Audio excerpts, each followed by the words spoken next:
Lucía José, teniéndolo Alejandro acá también, que comparto, es un lujo.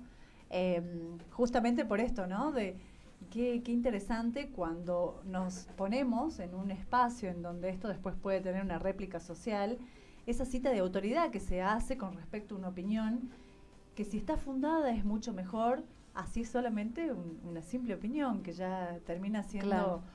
un cuchicheo entre amigos de algo que se basa también en los esquemas de pensamiento de cada uno de los que está opinando, ¿no? Y respecto a eso, ¿sabés qué? Trayendo también qué es la ciencia, porque pensamos en la ciencia y nos imaginamos así como Cabo Cañaveral, la NASA, espacios que en Argentina puede ser que no estén. ¿Cómo puede ser que nosotros generemos ciencia? ¿De qué se trata? Eso tan lejano. Qué impoluto de humanidad que está la ciencia. Y el otro día estábamos en una clase con mis alumnos de sociología, con un profesor que venía desde Texas, y él les contaba que una de las cuestiones más importantes que había desarrollado con una metodología para analizar la percepción social era justamente esto de poder dar muestra de que la ciencia no es objetiva, de que la ciencia es subjetiva. A esa exclamación o a esa afirmación, imagínense los del auditorio, no escucharon nada más de lo que habló este señor, solamente que la ciencia era subjetiva. No lo podían creer. No. Pensaban en una ciencia, como les decía, despoblada absolutamente de humanidad, con una objetividad total, y por eso era ciencia. ¿Es esa la definición de ciencia, Alex? Sí, es muy difícil llegar a hacer una definición de ciencia. En primer lugar, cuando hablamos de ciencia, podemos hablar de distintas dimensiones de la ciencia. A mí me gusta hablar de la ciencia, en primer lugar, como actividad y de la ciencia como producto. Claro. La ciencia como producto no es otra cosa que el conocimiento científico, que más allá de que el conocimiento científico por definición es un conocimiento que está en permanente revisión y ajuste, y muchas veces se descartan muchos de los conocimientos científicos que en la antigüedad o hace unos años atrás eran conocimiento científico validado por la ciencia. Luego después hay una revisión y son reemplazados o descartados. Siempre queda la sensación de que lo que sabemos ahora es ya lo definitivo. Error muy grande. Tal vez muchas de las cosas que hoy en día son conocimientos científicos, en un futuro puedan ser refutadas y por lo tanto modificadas. Esa es una dimensión de la ciencia. La ciencia como producto del conocimiento. La otra dimensión es la ciencia como actividad. Claro. Y eso nos lleva justamente a este pretendida idea de método científico, también tan confundido, incluso entre la misma comunidad científica muchas veces. Acá hay un tema que es muy interesante, que podemos ligar casi todo lo que hemos estado hablando hasta ahora, desde la opinión, el método científico y la objetividad. Justamente el origen de la ciencia aparece con la inquietud de encontrar alguna forma de generar conocimiento que no se base en la autoridad del conocimiento, que antiguamente para la sociedad occidental básicamente eran dos. Una eran las Sagradas Escrituras, Claro. y otra eran los griegos, ¿no? Entonces, cuando alguien quería saber algo sobre un tema, había que buscar un sabio. ¿Y quién era el sabio? El que dominaba el conocimiento que venía o de las Sagradas Escrituras o de los griegos. En algún momento se planteó la necesidad de generar conocimiento.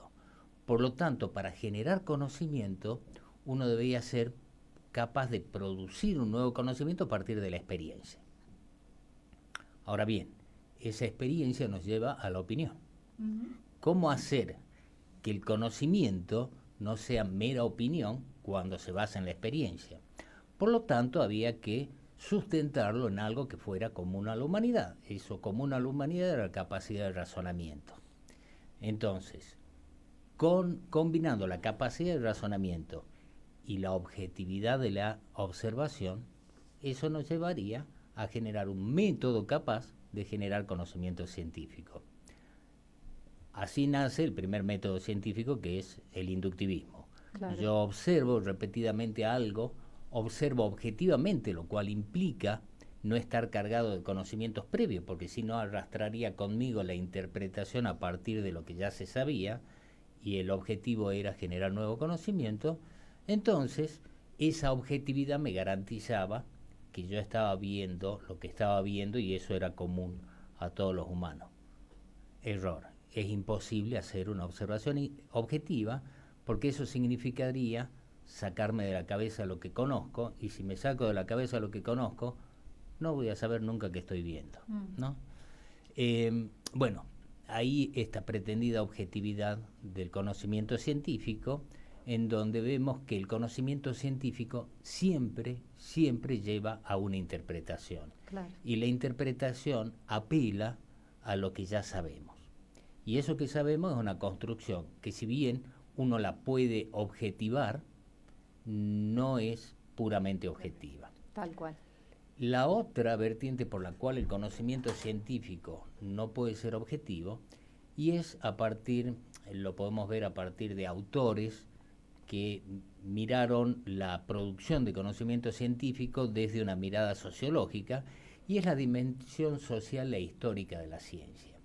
En cada momento, eso no quiere decir que la ciencia cambia de acuerdo a distintos criterios, simplemente que cada sociedad construye su propia mirada de la ciencia y su propia mirada del conocimiento. Por supuesto, en su contexto social, cultural, inclusive religioso en algún momento, ¿no? Incluso en este mundo globalizado también tenemos comunidades científicas, y en ese sentido tampoco la ciencia es puramente objetiva.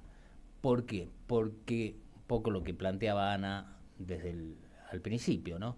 Tenemos por ahí una mirada de la ciencia como esa cosa casi abstracta, etérea, sí, que no se contamina con nada, que simplemente es la búsqueda de la verdad a partir de un método infalible, cuando en realidad la ciencia es una actividad humana más, atravesada por todas las virtudes y toda la miseria de cualquier actividad humana. Lo que estamos inmersos en un campo científico, sabemos que la producción científica muchas veces se ve influida por aspectos económicos, por aspectos culturales, por cuestiones de poder, y esto atraviesa también la ciencia como cualquier otra actividad humana. En ese sentido, es la otra vertiente por la cual uno puede decir que la ciencia no es estrictamente objetiva, ¿no? Claro.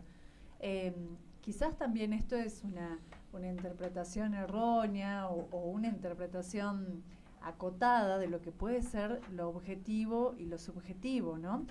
Pensando en que lo objetivo tiene una relación lineal con veracidad, con darle esto una verdad o a la luz de un arte o de una ciencia básica que pudiese brindar información real, desprovista de eso que en mucho tiempo fue lo subjetivo, lo cualitativo, que venía a desmerecer esto otro, ¿no? De una verdad más sustentada, de una verdad real, de una verdad probada.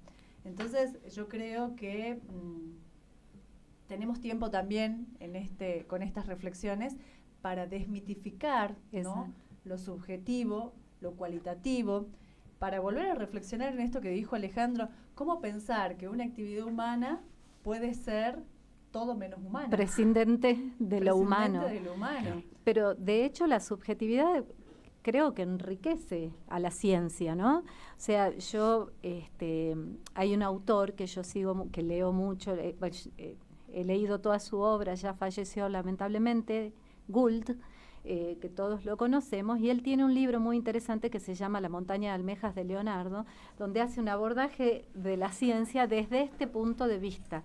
Gould era muy humanista, ¿no? Y por ejemplo Darwin, que seguramente toda la audiencia lo sintió nombrar como el padre de la evolución, el creador de la teoría de la selección natural, etcétera. Bueno, Darwin cuando viene a Latinoamérica, América del Sur, que venía de una familia muy de clase alta de Gran Bretaña, muy constituida, el padre médico, sumamente católicos, religiosos, etcétera. Viene a América del Sur, hacía sus estudios, sus colectas, etcétera, y se encuentra con un hecho clave que a él lo marca muchísimo, cuando en Brasil, en lo que hoy es Salvador de Bahía, en el famoso Pelourinho, azotaban a los esclavos, los maltrataban, etcétera, y él, que seguía siendo profundamente católico, dice, no puede haber un Dios que permita que pase esto, ¿no? Y ahí él empieza a separarse un poco de esos preceptos católicos, ¿no? Y a teñir de cierta subjetividad lo que pasaba con sus investigaciones. Cuando vuelve, después de su viaje, tiene la desgracia que fallece su hija primogénita a los 10 años y ahí él termina por enojarse con Dios, por desencantarse de la religión y demás, y escindido de esa parte surge otro nivel de subjetividad en él que le permite hacer una interpretación completamente diferente de los datos que se había traído y concibe así la selección natural, digamos. Y ejemplos como estos hay por todos lados. Es decir, que la subjetividad esté presente en la ciencia no le quita precio al conocimiento, sino al contrario, le da como un valor agregado. Nadie puede prescindir de la subjetividad, por supuesto. Eso no significa que uno tenga que utilizar la regla del calzador y que todo conocimiento que obtenga se ajuste a mi percepción, ¿no es cierto? Pero que la enriquece, la enriquece. Claro. Sí, acá hay, justamente volviendo al tema de la opinión y el conocimiento, justamente uno diría, bueno, pero si la ciencia es subjetiva, entonces es opinión, no conocimiento. No. Y no, porque ¿cuál es el reaseguro de la ciencia? Y acá vamos de nuevo a una visión antigua de la ciencia y una visión más moderna de la ciencia. La visión antigua de la ciencia, que de alguna manera nos sigue atravesando y permeando, es esa visión del científico en soledad, ¿sí?, en su laboratorio mejor, si tiene lentes, guardapolvo y barba, todavía mejor, y si es hombre, mejor todavía, claro. ¿Sí?, trabajando él solo con su equipo y su método, como si la ciencia fuera, el conocimiento científico, fuera la construcción de una persona individual, con solo la aplicación de un método o una receta. Hoy en día se interpreta y se sabe que el conocimiento científico es una actividad comunitaria, es la comunidad científica, no solamente en la producción del conocimiento científico, sino sobre todo en la validación del conocimiento científico. El conocimiento científico no es algo que se genera y pasa inmediatamente a ser conocimiento científico. Tiene que haber una validación por una comunidad de expertos. Y es eso justamente lo que de alguna manera garantiza la validez del conocimiento. No podríamos hablar de verdad, porque si hablaríamos de verdad, el conocimiento sería simplemente acumulativo e intocable, no se podría ir. Claro. Pero sí la validez del conocimiento. Por lo tanto, la validez del conocimiento no viene dado por la genialidad, que es lo que nos presenta con estos héroes de la ciencia. Ustedes han visto que, claro, digamos, somos muy propensos a definir héroes, ¿no? Entonces tenemos la fotito de, no sé, de los científicos famosos, no quiero nombrar para no herir susceptibilidades, sí, pero cada rama de la ciencia tiene su héroe. Cuando en realidad el conocimiento científico es una actividad comunitaria. Y eso es lo que garantiza que no sea meramente subjetivo u opinión. Es justamente esa especie de vigilancia epistémica que hace la comunidad científica, que lo valida, es ese filtro de validación lo que garantiza esta objetivación de la subjetividad, podríamos decir, ¿no? Exactamente, es el control. Ese es el control. Es el mecanismo de control, la vigilancia epistémica, como dice, la epistemológica. No sé si les parece que pasemos nuestros números de teléfono y dónde nos pueden ubicar y seguimos con la charla. Bien, entonces los invitamos a seguirnos en Radio Universidad 93.9 y en todas las redes con @radiounza o @unzafm. Entonces con esto nos vamos a una tanda musical y ya volvemos. Sé parte de Comunidad Natura. Envíanos tu mensaje al 387-534-7022. Comunidad Natura. Soñé un verano que se hiciera eterno. Desde el momento en que vi tu mirada, me derretí.